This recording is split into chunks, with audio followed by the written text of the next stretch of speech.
Queridas irmãs, queridos irmãos, o que nós temos no Evangelho de hoje, no Evangelho de Mateus, é na verdade um grande ou um forte puxão de orelha. Um forte puxão de orelha.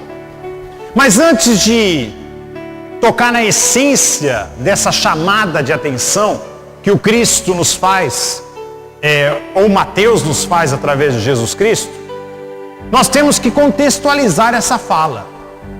Em primeiro lugar, nós temos uma fala que é uma reunião de ditos populares. Como nós temos hoje ditos populares, quem não tem cão caça com gato, não é isso? Enfim, tem vários outros aí que eu não me lembro agora. Mas como nós temos vários ditos populares, naquela época também nós tínhamos ditos populares. E o sal da terra era um dito popular, a luz do mundo era um dito popular. Então é uma reunião de ditos populares que Mateus vai coletar e vai direcionar para os discípulos, para os seguidores de Jesus Cristo. Em segundo lugar, Mateus está escrevendo o seu evangelho, ou está recordando a figura de Jesus Cristo, para uma determinada comunidade. E que comunidade é essa? É uma comunidade desanimada. É uma comunidade que está preguiçosa. É uma comunidade que perdeu a perspectiva de luta, de garra. E é aí que Mateus então se faz uso desse discurso e direciona para a sua comunidade. E é nesse contexto, é um contexto bastante atual nosso. Porque se nós olharmos para nós mesmos e para a nossa igreja, talvez nós estejamos no momento de ouvirmos com muita atenção esse chamado de atenção de Jesus Cristo. E esse discurso, então, agora sim eu gostaria de chamar para o conteúdo.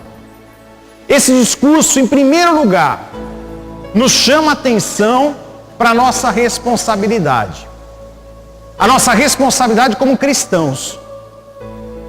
Ora, vós sois o sal da terra, vós sois a luz do mundo.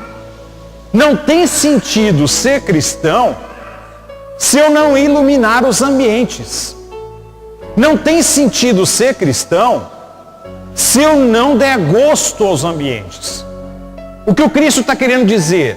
Ora, não tem sentido ser cristão e viver de forma consciente o ser filho de Deus no mundo se eu não modificar os ambientes onde eu vivo. E para isso, eu preciso assumir a responsabilidade sobre esses ambientes, sobre qualquer circunstância à minha volta. Eu já disse aqui numa homilia atrás que neutralidade não existe. Ou eu sou a favor ou eu sou contra. E se eu sou omisso, eu sou a favor do mais forte.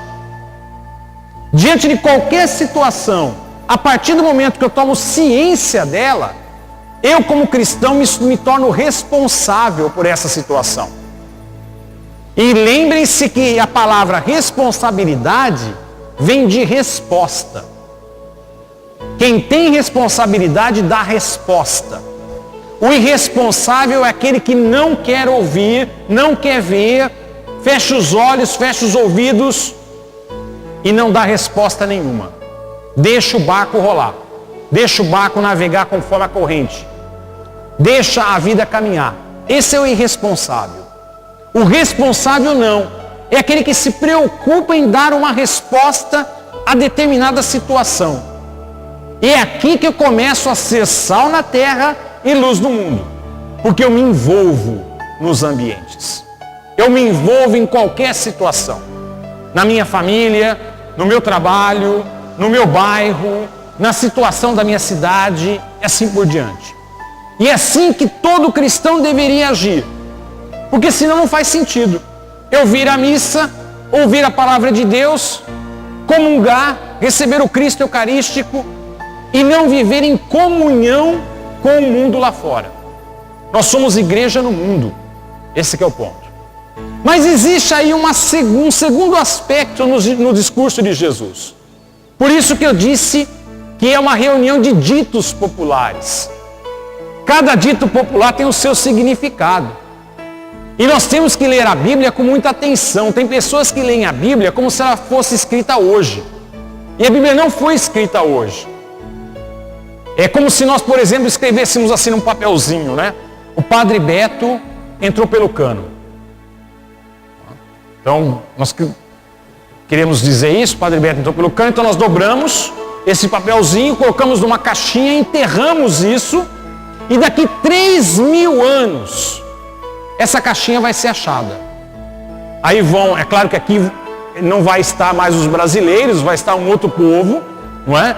Com certeza não vão falar português, vão falar uma outra língua, que não é a nossa língua, e aí eles vão abrir com muito cuidado esse pergaminho, né, esse papel, e aí vão tentar decifrar. Ou isso vem lá do século 21 e tal, não é? E aí eles vão tentar decifrar essa língua arcaica, que é o português que nós falamos hoje. E aí eles vão decifrar mesmo. O Padre Beto entrou pelo cano. Se eles lerem literalmente essa frase, vai começar a seguinte discussão. Que tamanho que era o cano?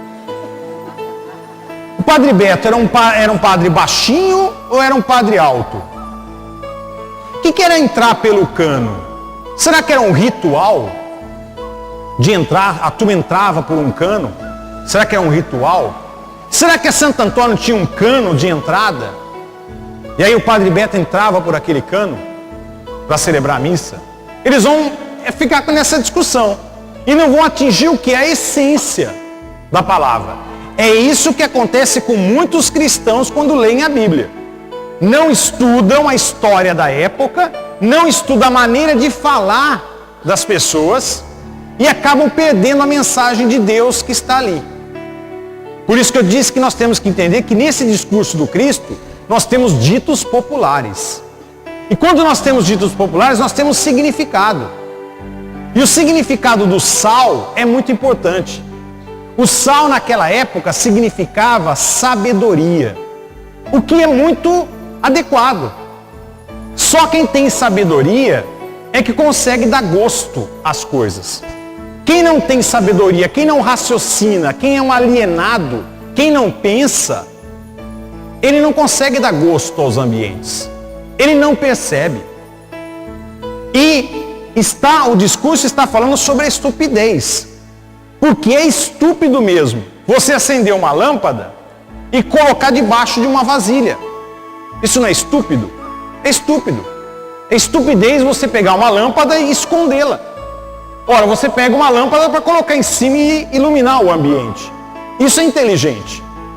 Agora, o resto é estupidez. Então o discurso fala sobre sabedoria e estupidez. Sabedoria e alienação.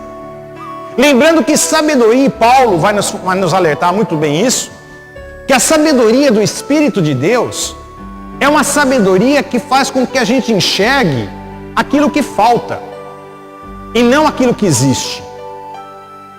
Enxergar que essa camisa aqui tem uma cor é muito fácil, é óbvio, é tranquilo.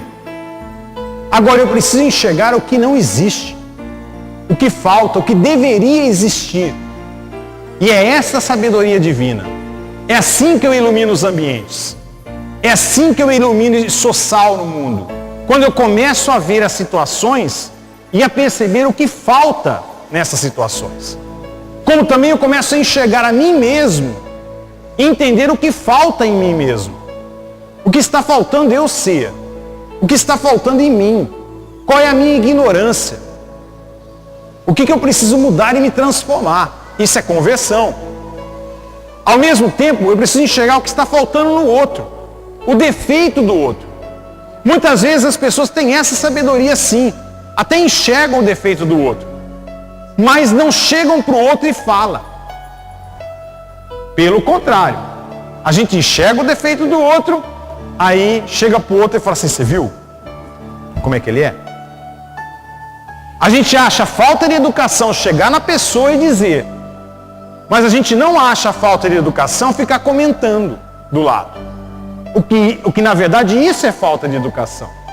E eu não estou sendo sal na terra e luz no mundo se eu não chegar para a pessoa e comentar com ela os defeitos dela, as falhas, o que está faltando na sua vida.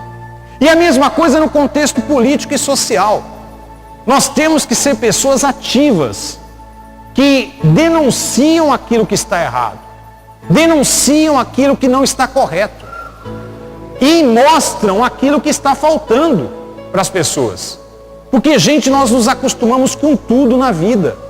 E nós nos acostumamos com a miséria, com a pobreza, com a desgraça, com uma porção de coisas, com a corrupção. E a gente vai se acostumando. E se nós olharmos para o nosso umbigo, se nós olharmos para nós, cada um aqui como cristão, nós vamos perceber, e aí nós estamos começando a ficar sábios, nós vamos perceber que nós não estamos sendo sábios o suficiente. Porque o nosso mundo não está legal. E a culpa é nossa, a responsabilidade é nossa. Como também se nós olharmos nós como igreja católica, nós vamos perceber que nós estamos falhando. Nós. Prestem atenção.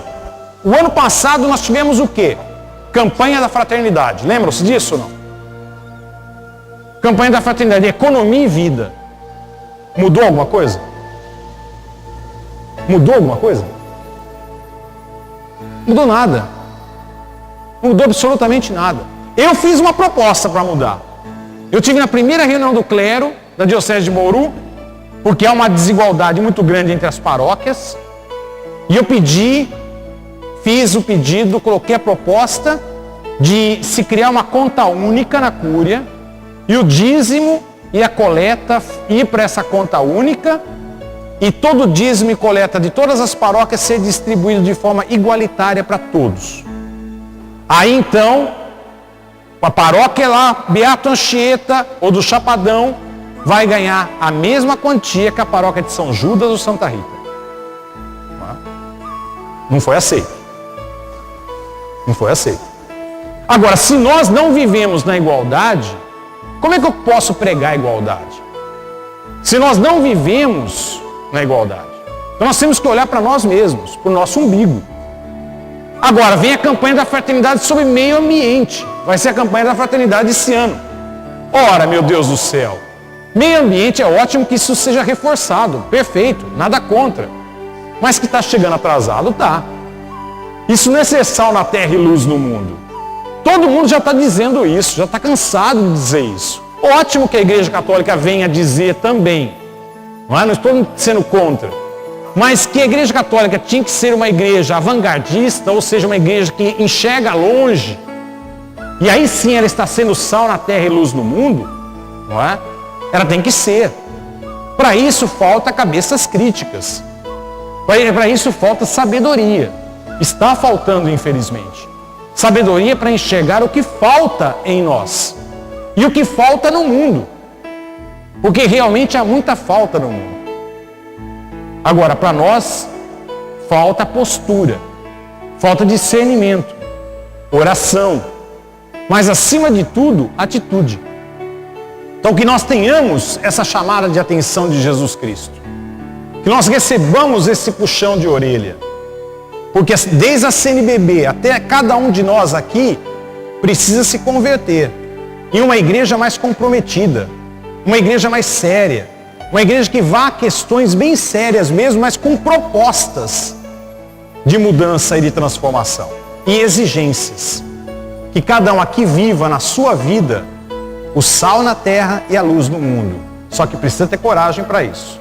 E que a nossa igreja também possa viver como sal na terra e luz no mundo.